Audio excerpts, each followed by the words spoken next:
Hello, I'm Emma Blake. I was diagnosed with a grade 2 glioma a few years ago in 2019 and have since had my surgery at the Walton Centre and then have had my radiotherapy and chemotherapy, and I'm now back here at the lovely Clatterbridge Cancer Centre in Liverpool every few months for an MRI scan, just to keep on top of what's going on.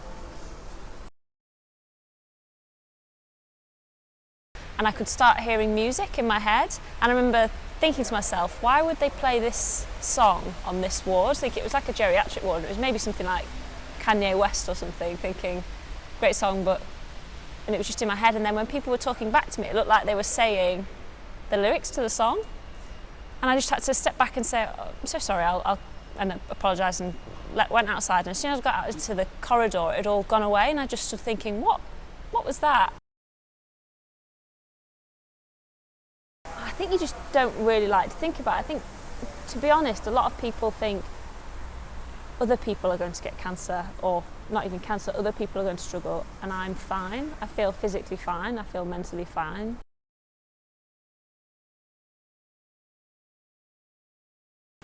I mean, that first night, that moment, that night is the worst moment of my whole life. Just feeling that and not knowing, and there's something in there, but what is it, and what is it going to mean? The absolute worst thing to do that I did do is Google. That's not the thing to trust. The people to trust are the NHS, your consultants, your doctors. You know, that's who to trust. They know, they're looking at it, and it's individual. And that day was tough. It was the day when you think, this is what should be happening, but actually I'm going through this. And it was the couple of weeks after brain surgery was tough because of what you can see and how you can move and that kind of thing, and you sleep most of the time. So that was very tough. But since then, it's been nice to have that to still look forward to. And then I started my radiotherapy at the Clatterbridge Cancer Centre on the Wirral. One of the things that happened was when I was in there, they would always say to me, what music do you want on? What radio station do you want on? And every day to start with, I said, I don't know. And he came up with a thing for, right, what we should do then maybe is every day I got given a piece of paper with 3 songs on from somebody, either in my family or a friend. So my dad sorted all this out and asked people for songs. And then I didn't see the songs. I give it on a piece of paper to the team, and when I explained this to them, they loved it, and they're like, oh, this is such a good idea. And they would then look at the songs in front of me and go, oh, and then they'd go in, and once I was pinned on and start, they would play those songs for me, and I knew who they were from, so I could get like nice messages whilst I was on there from people, and it literally meant that it was radiotherapy, because it was like listening to the radio. And the team was so supportive for that. They loved it. They made me feel quite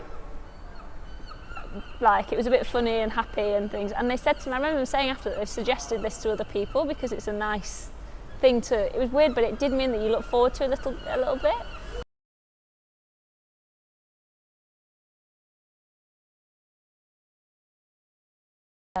There are times when it's been so busy and I've come in and I've said, I don't want to take up too much of your time, just to get my results and things. She says, no, this is your time. And we'll talk about my results, but then also, I know she loves Star Wars. And my dog, Gobi, I call Gobi Wan Kenobi, and you just spend a couple of minutes talking about that.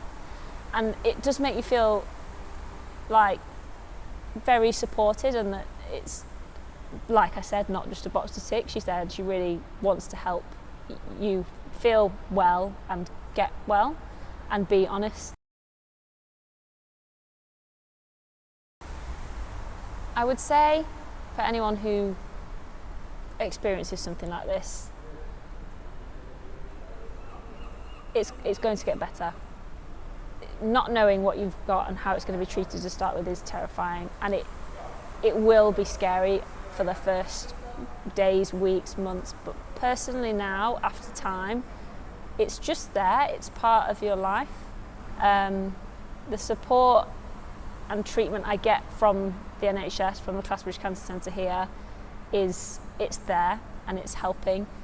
and I know that it's going well. So there are 3 words that genuinely I've been thinking my whole life. And when I was younger, I thought maybe I'd get a tattoo of these, but I haven't. You kind of grow up anyway. Happy, healthy, and honest. And that is really what, I know this is so cheesy, but this is genuinely what Clatterbridge have done for me. They've helped to make me feel happy because they've been so supportive. They've been honest. It's not like they say things just because they think this is what you want to hear. They're very honest about it. But that helps because when they do say good things, you believe them. Like when I come from my results and they say, it's good, I think, oh, well, it is good then. They're not just saying it to make me feel better. And healthy. They're helping me to keep healthy. So it's very strange, but that does fit on because they make me feel happy, healthy and honest.